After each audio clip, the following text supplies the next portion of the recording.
They turned off the lights while I was in the shower. At first, I thought it was just a flicker, one of those usual power blips that happen now and then in old houses. But then the laughter started. Soft, stifled giggles that seemed to bounce against the tiled walls. Muffled voices whispering just beyond the bathroom door. I stood there, wrapped in the steam, trying to tell myself it was nothing, that maybe they had just knocked the switch by accident. But accidents do not come with smirks and whispered secrets, and certainly not when they happen repeatedly, like a pattern stitched into the fabric of my days. I was 82 years old, and I had lived through winters colder than this one, but nothing felt colder than that moment in the darkened bathroom, standing wet and alone, hearing the world on the other side carry on without me. My name is Eleanor. I live now in a small rented apartment on the edge of town, a place where the streets curve like gentle promises and the windows catch the afternoon light just right. It is modest and quiet, but it is mine, in a way that the house I lived in with my daughter and son-in-law was never mine, no matter how many years I spent there. That house had a roof and walls and warmth, but it was a fortress built around exclusion and silent wars fought with flickering thermostats and the subtle erasure of presence. I suppose, in a way, that's how I ended up here, writing this, by way of dark bathrooms, cold winters, and the slow unraveling of what family means when it stops being a refuge and starts feeling like a prison. I never imagined I would leave the home of my daughter, the woman who once cradled me as I recovered from a bad fall, who promised me comfort and care in my last years. But comfort came in forms I hadn't anticipated. It was not the soft touch of kindness or the warmth of shared laughter. It was the calculated silence of those who no longer had room for me, who learned to speak around me instead of to me. At first it was subtle. A misplaced cup here, a forgotten conversation there, the gentle shifting of the furniture so that my favorite chair disappeared without explanation. The small rituals of belonging began to erode until I was a guest in a home that was not mine.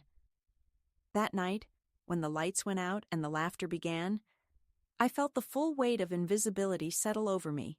It was not just the darkness of the room, but the darkness in their eyes when they looked away too quickly, the hesitation in their voices when they addressed me. I was there, yes, but I was no longer seen.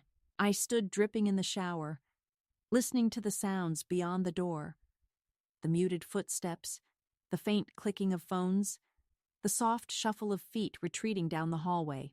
I did not shout or cry. There was nothing left to say that would reach them. Instead, I stayed quiet, counting the seconds until I could wrap myself in the worn bathrobe I'd brought from my own home, a small piece of the life that still felt like mine somewhere deep beneath the surface. My body was tired, but my mind was wide awake, replaying every small indignity that had led to this moment. The subtle exclusions, the whispered comments about how Mom doesn't get around like she used to, the way my requests were met with sighs or shrugged shoulders, the conversations that stopped when I entered the room, the smiles that didn't reach the eyes, the way my name was used less and less, as if forgetting it would make me disappear faster. I thought about the winters I had survived before this one, the cold nights where I had wrapped myself in layers and kept the fire burning in the hearth because I was alone but still whole. This night was colder than all of those combined because the chill was not in the air, but in the hearts around me. I am not a woman who has lived an easy life. I raised my children with love and sacrifice, worked long years to put food on the table, and carried the weight of loss when my husband died too young. I have known grief and resilience in equal measure, but nothing had prepared me for the quiet cruelty of being made invisible in the home of my own flesh and blood. I could have stayed silent, bowed my head, accepted the shrinking of my world to a corner of the kitchen or a forgotten bedroom. But something inside me refused to be dimmed completely. There was a spark, faint but stubborn, that whispered, I deserved better, that my years were not a debt to be erased, but a legacy to be honored. Now, in my small apartment, I find myself reflecting on those dark days with a mixture of sorrow and clarity. The flickering lights, the whispered laughter, the cold winter nights without heat, they were symptoms of a larger sickness, one that comes not from illness but from the erosion of empathy. I learned that love can turn to neglect slowly, almost imperceptibly, until one day you find yourself standing alone in a dark bathroom, wondering if anyone will notice if you vanish. But I did not vanish. I made a choice. I turned off the heat in my old life so I could turn on the warmth in a new one.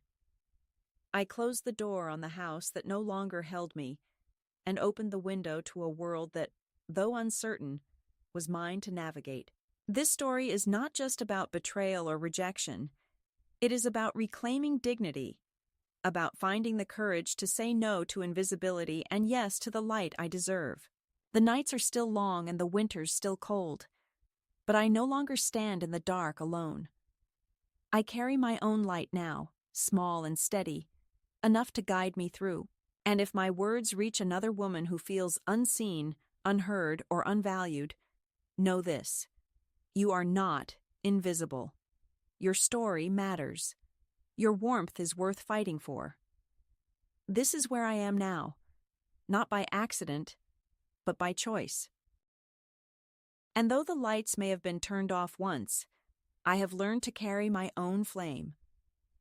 The moment that shattered the fragile illusion of belonging came quietly, almost without warning, but it changed everything. I had arrived at my daughter's house the previous spring after a bad fall that left me unsteady on my feet and in need of care.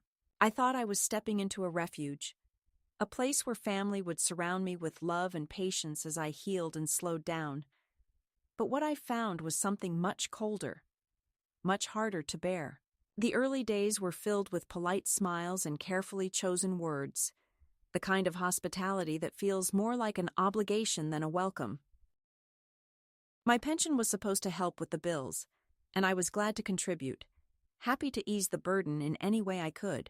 I watched the children grow, helped with their homework, cooked meals, and tried to tuck away the growing sense that I was no longer fully seen as a mother or grandmother, but rather a fixture in the background, a shadow that could be moved or ignored at will. One evening, after everyone had gone to bed, I slipped into the bathroom for my usual shower.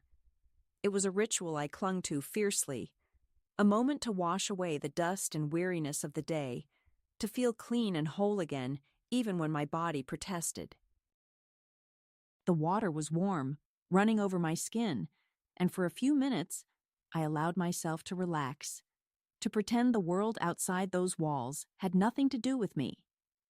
But then the lights went out. At first, I thought it was just a power failure, maybe a blown fuse or a circuit tripping somewhere in the house. I called out, but no one answered. I reached for the switch, but it was dead. The only light was the faint glow of the bathroom nightlight, casting long, eerie shadows across the tile. Then came the sounds, the muffled giggles and whispers, the scrape of footsteps retreating down the hall. I knew the house well enough to realize they had turned off the lights on purpose. It was a game to them, a cruel joke played on the old woman who had once been the center of this family. I wrapped myself in a towel and opened the door, stepping into a hallway that seemed colder, emptier than it had been before. The living room light was off, the kitchen dark, the house holding its breath as if waiting for me to disappear. I called my daughter's name softly, but there was no reply, only silence that pressed against me like a physical weight. The next morning I confronted her gently, asking if the lights had gone out during the night or if it had been a mistake. She looked at me with an odd mixture of pity and irritation and said, "It was just a fuse, Mom. You're imagining things." That was the beginning of the unraveling. The small kindnesses faded away and were replaced by thinly veiled exclusions. I started noticing little things. My favorite chair missing from the living room, replaced by a new recliner that everyone else seemed to use but me. My clothes, which I carefully folded and stored, began to vanish or be shuffled to the back of closets. Food that I bought and placed in the fridge was moved, labeled with unfamiliar handwriting, and sometimes discarded with the explanation that it was expired or not right for the kids. When I asked, I was told I was forgetful, that I didn't remember correctly, or that it wasn't worth making a fuss about.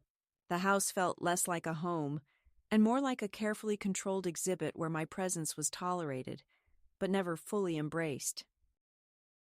One day, my granddaughter, barely 10, came to me with a hesitant smile and whispered, "Mom says you should try to eat less dairy. You're lactose intolerant now, Grandma." I hadn't complained about milk or cheese, hadn't mentioned any stomach troubles. I realized then that they were rewriting my reality, scripting the story so that I would be easier to manage, easier to push aside. It was a subtle form of control, the kind that leaves no bruises but slowly erases you from your own life.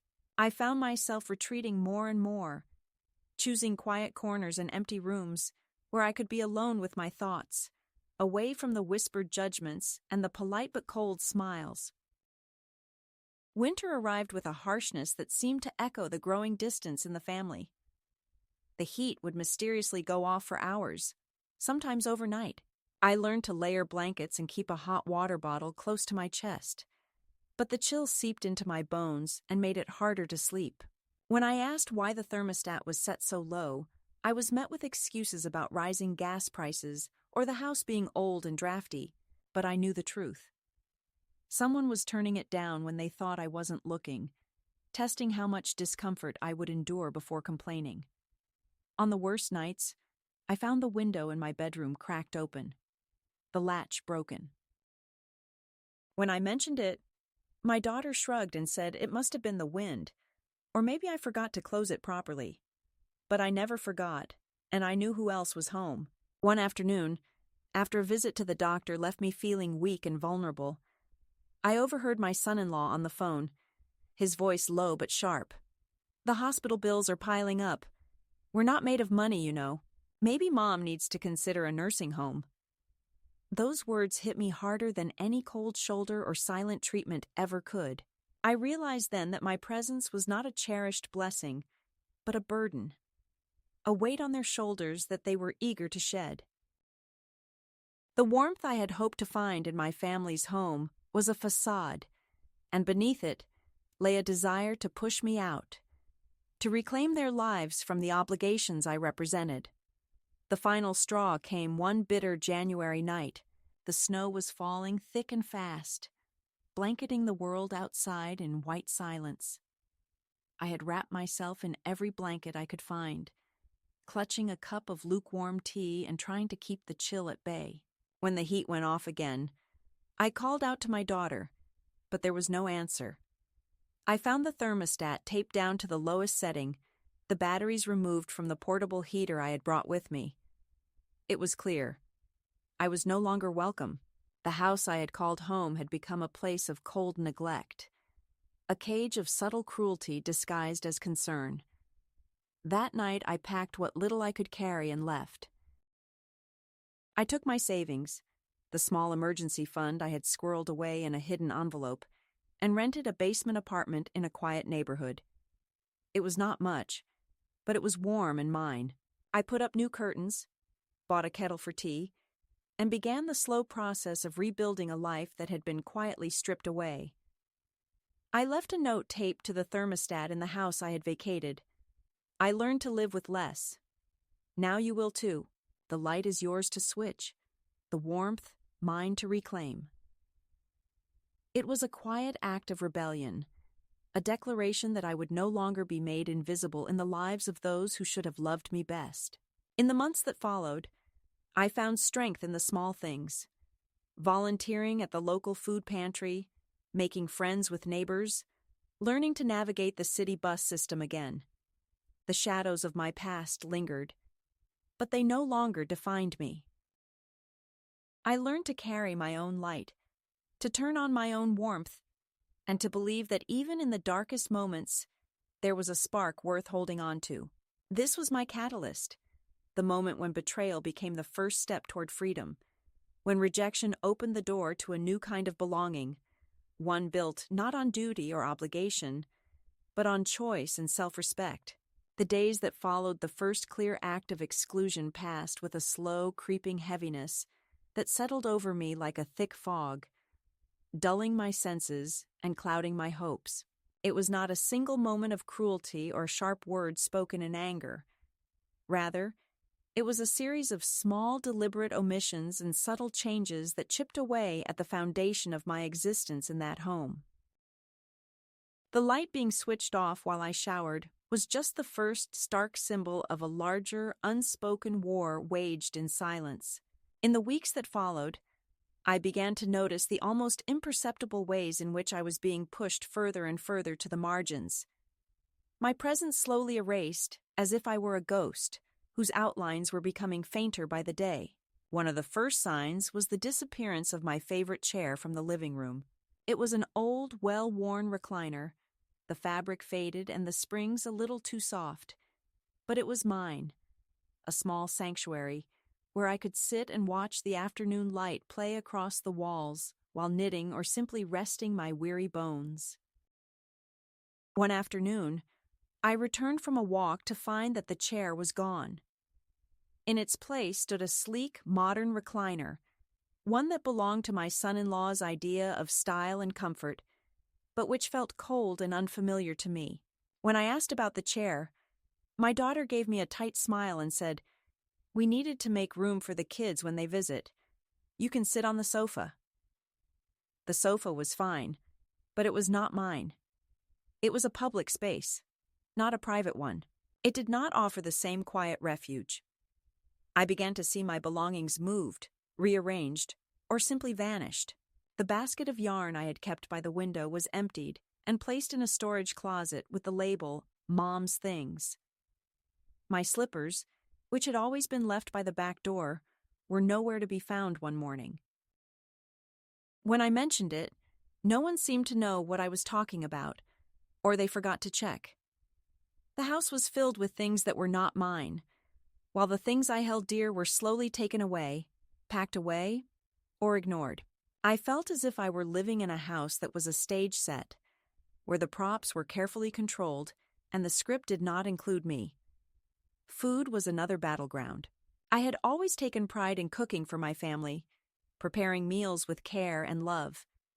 But now I found my groceries moved to the back of the refrigerator or hidden behind containers labeled with unfamiliar handwriting. Once I found my favorite yogurt, the one I always ate for breakfast, thrown away with the reason "expired" scrawled on a sticky note. I knew the yogurt had been good for another day or two. My granddaughter, who was 10 and growing more confident every day, began telling me that I should eat less dairy because I was lactose intolerant now. I hadn't complained or mentioned any stomach troubles, but the message was clear. They were rewriting my reality, shaping a version of me that was easier to manage, easier to disregard. The thermostat became another symbol of my diminishing place in the household. I noticed the temperature dropping during the day. The heat switched off when I was in another room or asleep. When I asked why it was so cold, my daughter would shrug and say it was to save money, that the gas bills were high and we all had to make sacrifices. But I knew better. I saw the thermostat set deliberately low when they thought I wasn't paying attention. The house was colder in the mornings, the corners of the rooms damp and chilly, and my breath would fog in the air as I wrapped myself in layers of clothing and blankets. The cold seeped into my bones and made it harder to sleep, harder to keep the loneliness at bay. On one particularly harsh night, I woke to find the bedroom window open, the latch broken. When I asked about it, my daughter said it must have been the wind or that I had forgotten to close it properly. But I had never forgotten, and I knew who else had been in that room. The cold was not just in the air. It was in the silence that followed, in the half-words left unsaid, in the way my presence was tolerated but not welcomed. I began keeping notes, a private ledger of slights and omissions that helped me hold on to my sense of self amid the growing erasure. I wrote down the times the heat was switched off, the food that went missing, the moments when my name was left unspoken or my requests met with impatience. Writing was a lifeline, a way to map the shifting landscape of my life so I would not be swept away by it. I found solace in the small acts of resistance, the quiet reclaiming of my space, the gentle assertion of my needs, even when they were met with indifference. In the midst of this quiet war, I also found moments of unexpected kindness. My granddaughter, despite the messages she received, sometimes lingered by my side, asking about the stories of my childhood or sharing secrets in hushed tones. The neighbor across the street, an elderly woman with a quick smile and soft eyes, would sometimes stop by with a plate of cookies or a friendly word. These small connections reminded me that even in the darkest places, light can find a way through. I also reopened a private bank account, one I had kept hidden for emergencies and independence. It was a small rebellion, a way to hold on to some control over my life and finances. With the few dollars I could spare, I began buying little things for myself: a warm scarf, a paperback book, a tin of good tea. These were not luxuries but small affirmations of my worth and presence, tokens that said, "I am here."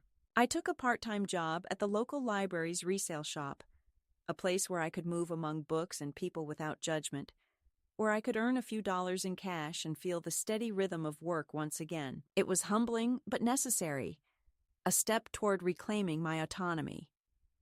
The house, once a place of warmth and family, became a prison of silence and cold. The flickering lights and whispered laughter in the bathroom were only the beginning. The real violence was in the slow dismantling of my place in the world, the quiet erasure of a life lived fully, but now deemed inconvenient. I learned to live with less warmth, less attention, less respect. But I also learned to hold on to the parts of myself that no one could take away, the memories, the resilience, the small acts of defiance that kept my spirit alive. As the weeks turned into months, I realized that the house was not my home anymore, that my presence there was a tolerated shadow, a fading echo. The cold was not just in the temperature, but in the hearts of those who once called me mother and grandmother. And so, with a quiet determination, I began to plan for a new life, one where I would be seen, where the lights would not be turned off while I was vulnerable, and where the heat would come not from a thermostat controlled by others, but from a fire. I kindled myself. The first escalation was not a single act, but a slow unraveling, a deliberate shrinking of my world. It was a lesson in invisibility and endurance, a trial that tested the limits of my patience and the depths of my strength. And through it all, I held on to a fragile hope that one day I would turn the key to a door of my own choosing and step into a life reclaimed from the shadows.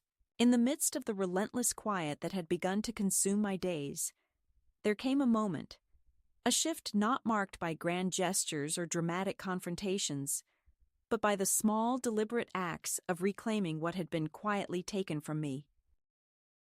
It was not a sudden awakening, but a slow, steady unspooling of the tangled threads of despair and resignation that had bound me. I began to write everything down, not as a ledger of grievances meant to wound or accuse, but as a means of clarity, a way to anchor myself in the shifting landscape of my life. Each slight, each omission, each cold room was noted, not to dwell in bitterness, but to remind myself that my story was still my own to tell. The act of putting pen to paper became a ritual, a way to gather my scattered pieces and start to see the outline of something new beneath the cracks. With a growing sense of purpose, I reopened a private bank account that had long been dormant, tucked away like a secret I was not quite ready to reveal. This account was my lifeline, a reservoir of independence and possibility that belonged solely to me.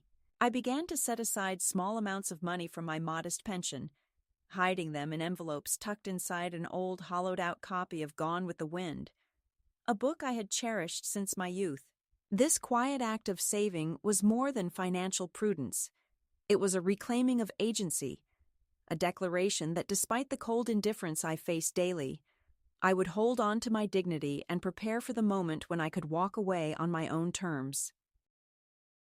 At the same time, I sought work, not out of necessity alone, though the money was welcome, but out of a deeper need to reconnect with a world beyond the walls that had grown so unwelcoming.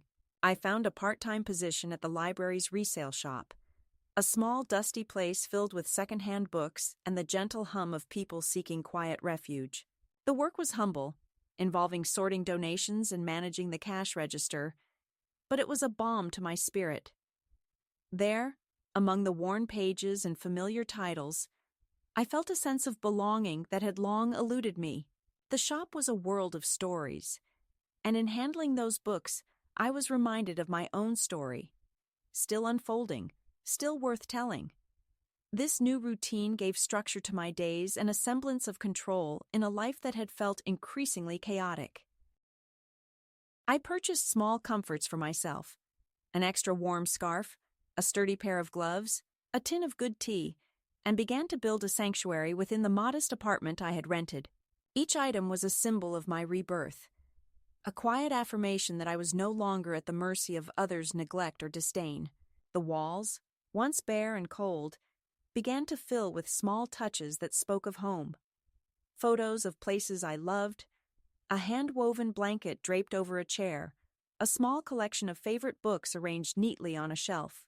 This was no grand palace, but it was mine, and in its modesty lay a profound sense of freedom. The cold winter nights were still a challenge, but I faced them armed with the knowledge that I had chosen this path, that each shiver was a price paid for reclaiming my life.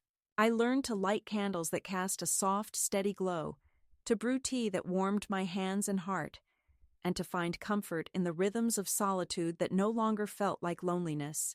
The silence of the apartment was no longer oppressive, but a canvas upon which I could paint my own rhythms and desires. I began to look forward to mornings when the light spilled through the window, and afternoons spent reading or taking quiet walks in the nearby park.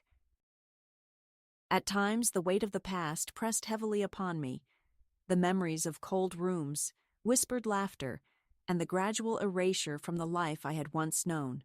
But I held those memories not as chains, but as lessons, reminders of the strength it took to step away from what no longer served me. I found unexpected solace in the company of a few new acquaintances, neighbors who understood the quiet dignity of aging and loss, fellow volunteers at the food pantry who shared stories of resilience and hope. These connections, fragile and tentative, were a balm to my soul, proving that even after deep betrayal, trust and kindness could still be found. The most profound change was within me. I felt a shift from victim to agent, from one who waits for rescue to one who chooses her own path. The act of saving, working, and creating a home became rituals of empowerment, each small victory reinforcing the truth that I was still capable of shaping my destiny. I began to speak more openly about my experiences, not with bitterness, but with a quiet strength that commanded respect. In the sanctuary of my new life, I found the courage to let go of the shame and silence that had once bound me, embracing instead a narrative of survival and renewal. This midpoint was not a dramatic turning point, but a subtle realignment, a moment when the slow unraveling of my old life gave way to the delicate weaving of a new one. It was in this space between despair and hope that I found my footing, learning to stand again on ground that I claimed as my own. The shadows of the past no longer dictated my steps. Instead, I moved forward with a steady heart and clear eyes, ready to face whatever challenges lay ahead. In this quiet reclamation, I discovered not just survival, but the possibility of flourishing, a testament to the enduring spirit that refuses to be extinguished even in the coldest winters. The past has a way of finding you when you least expect it, like a shadow that stretches long across the floor as the sun dips below the horizon. Just when I thought the quiet sanctuary I had built was safe and separate from the coldness I'd left behind, the world I tried to escape began to seep back into my life through cracks I hadn't noticed. The second escalation was not marked by a single event, but by a series of intrusions, letters, visits, and whispered reminders that tested the fragile boundaries I had established, and forced me to confront the unfinished business of family and history. It was a return of the past in a form both familiar and foreign, a reckoning with the ties that bind us even when we try to sever them. The first sign came in the form of a letter, slipped under my door on an overcast afternoon when the sky hung heavy with the threat of rain. The envelope was thick, unmarked except for my name in a handwriting that was both familiar and painful. It was from Kieran, my oldest grandchild, the one who had always been kind and curious, the boy who once spent an afternoon with me building a birdhouse that he painted bright red and declared the coolest spot in the yard. His letter was short, filled with concern and cautious hope. He told me that his parents were worried, that they were searching and asking questions, that he missed me and wished I would let him know I was safe. The tenderness in his words was a balm to my bruised heart, a reminder that not all ties had been severed. For a moment, I allowed myself to feel the warmth of that connection. I read and reread his words, folding the letter carefully and tucking it into the drawer of my nightstand, where it would be both a comfort and a secret. I didn't call him. Not yet. The wounds were still too fresh, the betrayals too raw. I needed time to heal on my own terms, to find my footing before reopening the door to the family I had left behind. But the past would not be kept at bay so easily. A few days later, Lisa appeared at the cafe where I worked, standing stiffly near the pastry display as if waiting for courage to find her voice. She was polished and poised, the daughter-in-law I had never fully trusted, the woman whose smiles often felt like armor. She didn't come inside but lingered just long enough for Heather to notice, her eyes scanning the room before she turned and walked away. That encounter left a bitter taste, a reminder that the world I'd left still watched and waited, not with open arms, but with suspicion and judgment.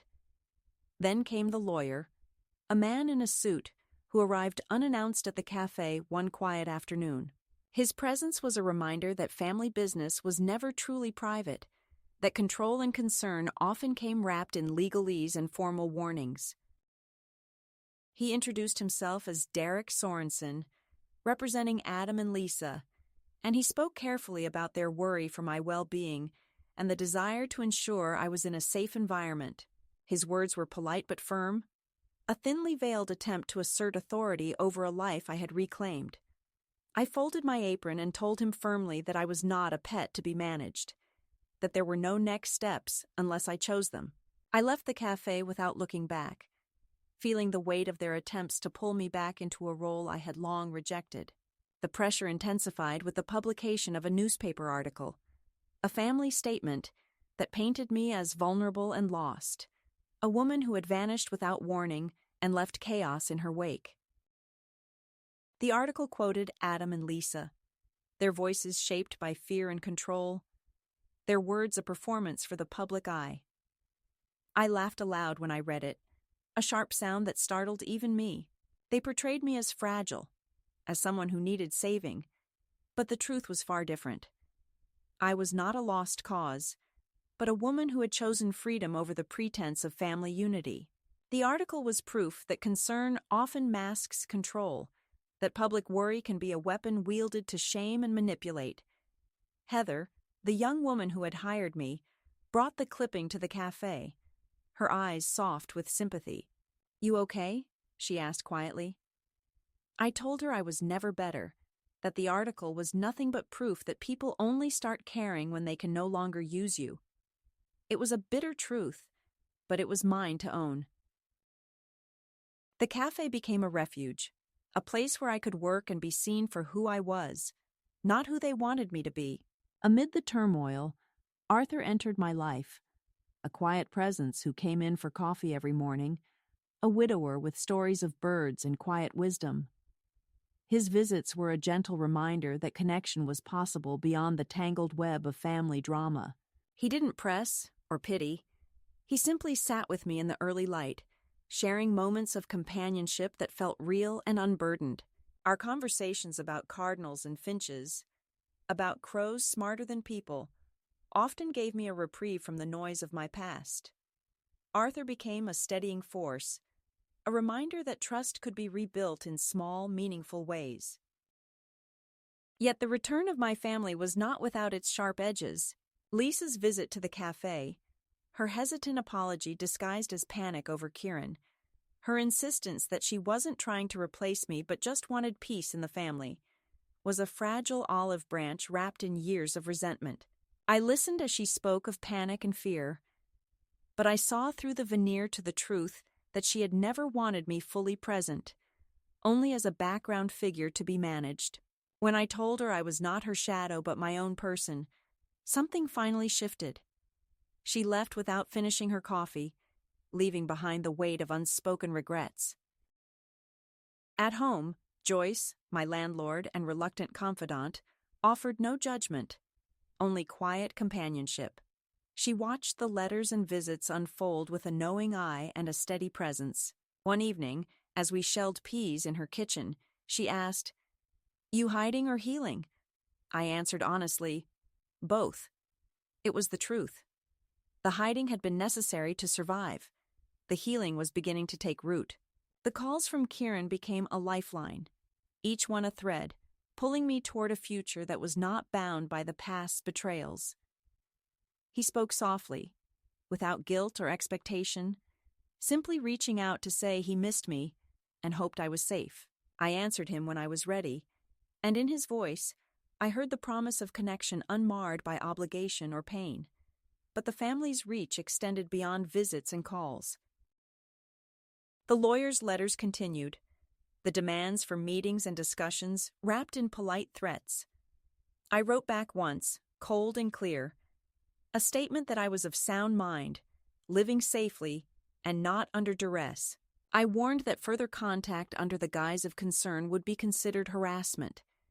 It was a boundary drawn firmly in the sand, a refusal to be drawn back into a system that had long sought to control me. Despite the pressure, I felt a quiet strength growing inside me. Each intrusion from the past was met with calm resolve, each attempt to pull me back met with a steady refusal. I was no longer the woman who waited for approval or permission. I was the woman who chose her own path, who guarded her peace like a precious flame. The visits, the letters, the public displays of concern, they were attempts to reclaim what they had lost control over, to rewrite the narrative so that I would fit back into the role they had assigned me. But I had rewritten the story for myself. The second escalation was a test of my boundaries and my resolve, a reminder that freedom is never given but fought for, often against those we love most. In the quiet moments between the storms, I found solace in small acts of rebellion, the choice to answer only the calls I wanted, to refuse meetings that served no purpose, to build a life where the heat came from within rather than from the flick of a switch controlled by others.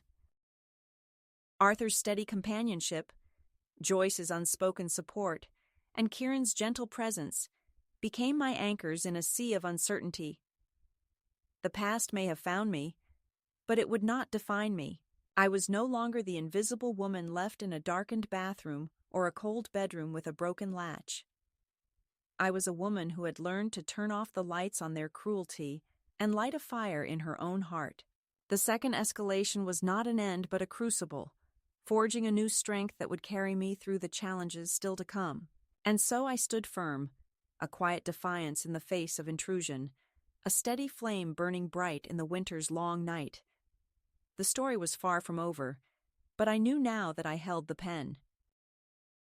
On the coldest night of January, when the wind howled like a warning and the world outside was wrapped in thick layers of ice and snow, I reached a point where endurance gave way to decisive action. The small apartment I had come to call home was a sanctuary I had painstakingly built from the fragments of my fractured past. But even sanctuaries demand boundaries, and I knew it was time to set mine firmly in place. The relentless attempts by my family to reclaim control, their thinly veiled concerns and legal maneuvers, the cold silences and whispered dismissals, they had taken their toll, but they had not broken me. This night, beneath the heavy quilt of winter, I made a choice that would mark the end of one chapter and the beginning of another, an irreversible step toward reclaiming my dignity and autonomy. The heat was off again when I returned from a brief walk to clear my head, the chill immediately pressing against my skin as I crossed the threshold. I had grown accustomed to the intermittent cold, to layering sweaters and wrapping scarves tightly, but tonight the temperature seemed harsher, more deliberate.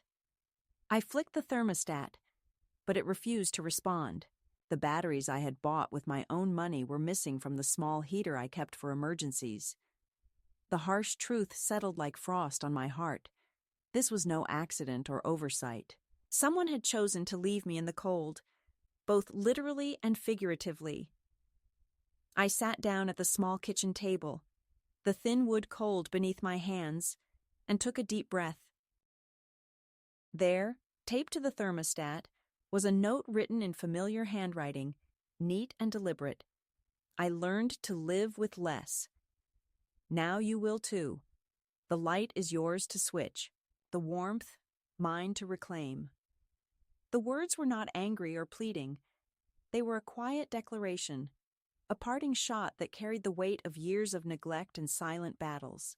In that moment, I felt the full measure of what had been taken from me, but also the clarity of what I was about to reclaim. With trembling hands, I gathered what little I had left of the emergency fund I had secretly saved, $2,600 in cash tucked carefully in an envelope, and packed a small bag with the essentials I would need to start anew. There was no room for hesitation or doubt. I slipped out into the night, the snow crunching softly beneath my feet, and found my way to a modest basement apartment I had rented in a quiet neighborhood.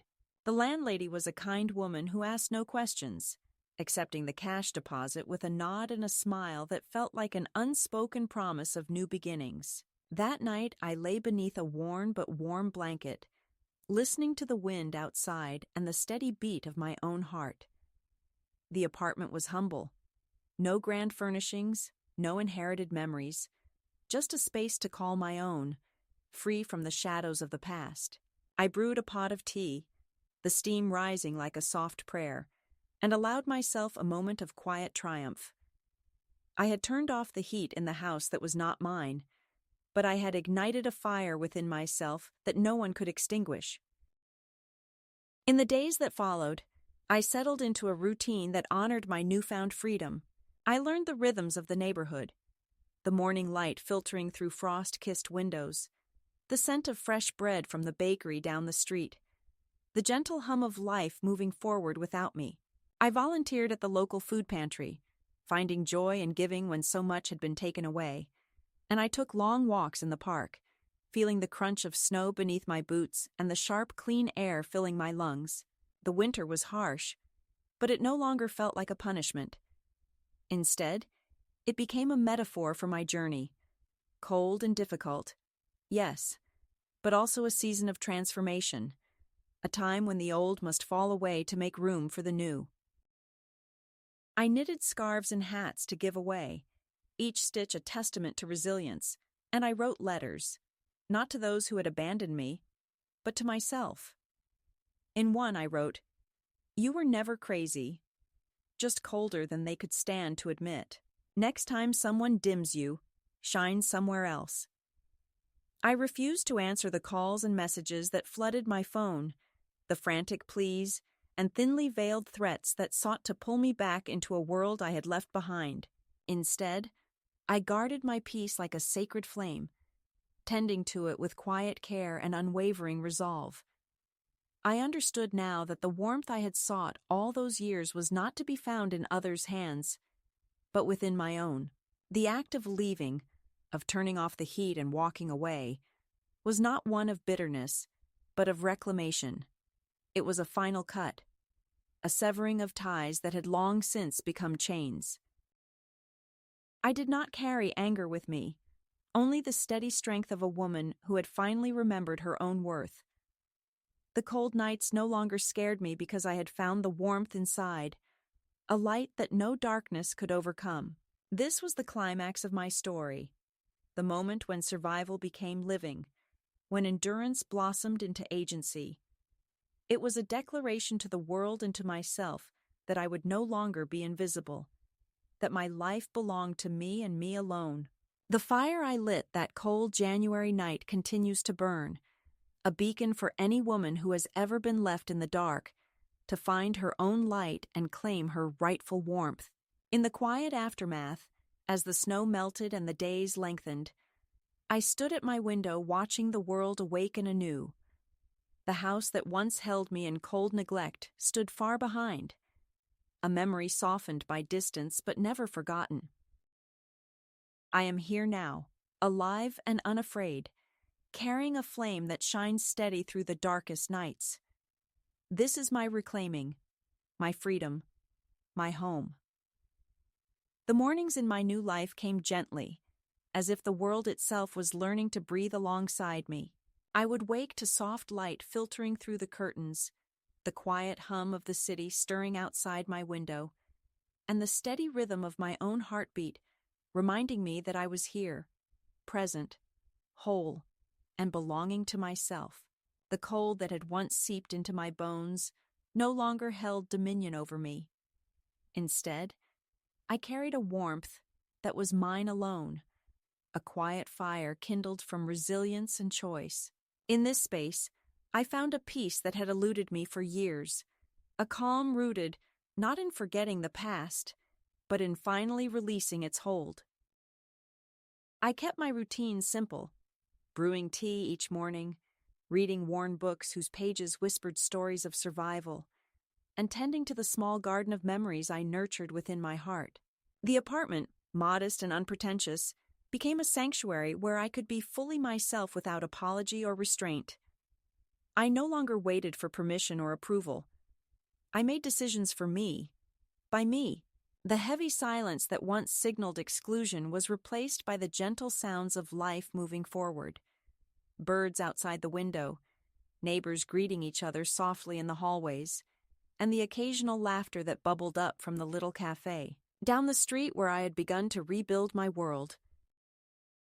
The letters from Kieran continued, delicate threads, weaving a tentative bridge between my past and present. His words were cautious, but sincere, filled with questions and glimpses of a life I had once touched, but never fully entered. When I finally answered his call, our conversation was quiet and careful, not rushed or burdened by the weight of years lost. There were no demands or expectations, only a shared recognition of connection that had survived despite distance and silence. In his voice, I heard hope, a hope that perhaps, in time, we could rebuild something new, something true. I thought often of the woman I had been, the one who endured the cold nights, the whispered exclusions, the slow erosion of dignity. She was still with me, not as a shadow, but as a foundation, a wellspring of strength that had carried me through.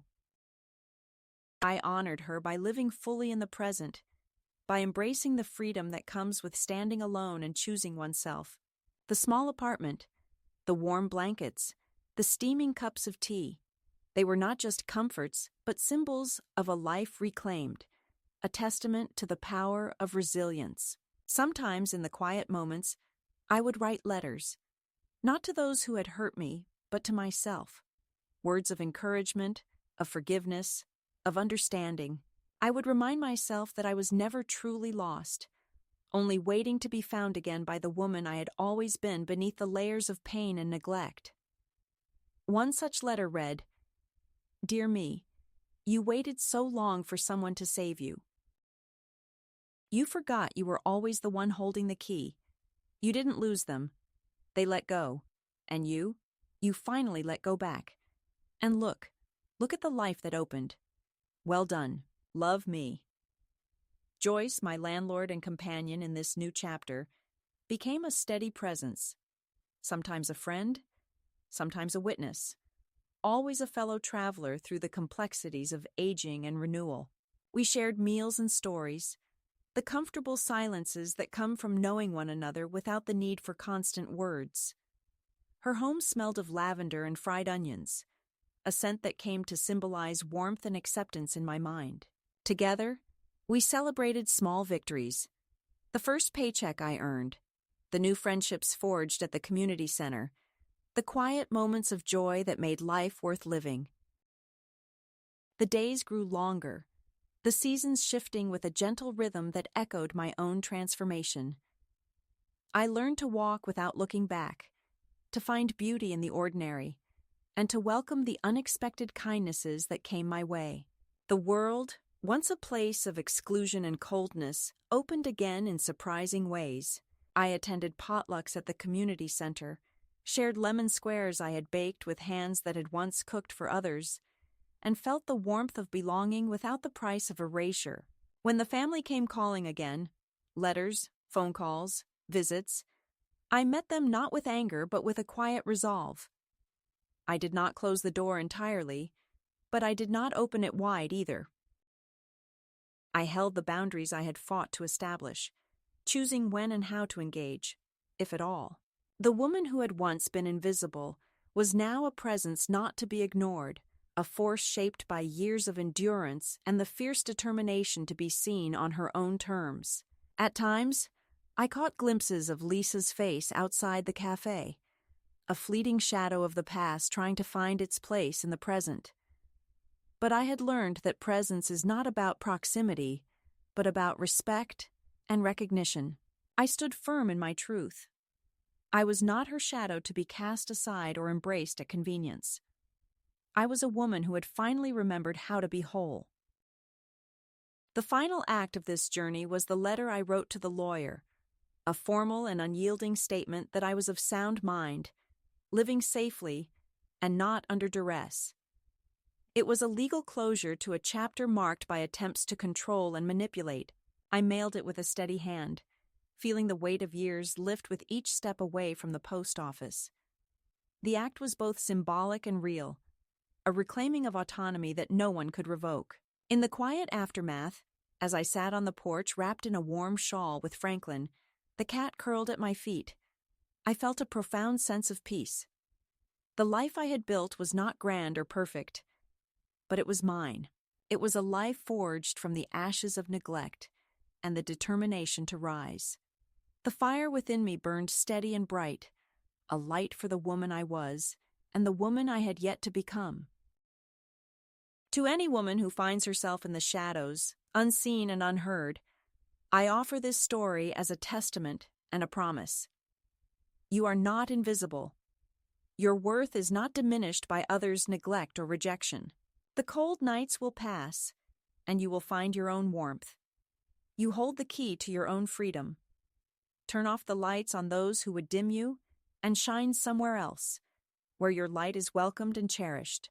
This is where my story ends and yours begins, in the quiet power of choosing yourself, of walking away from what no longer serves, and of stepping into the life that is waiting for you to claim it.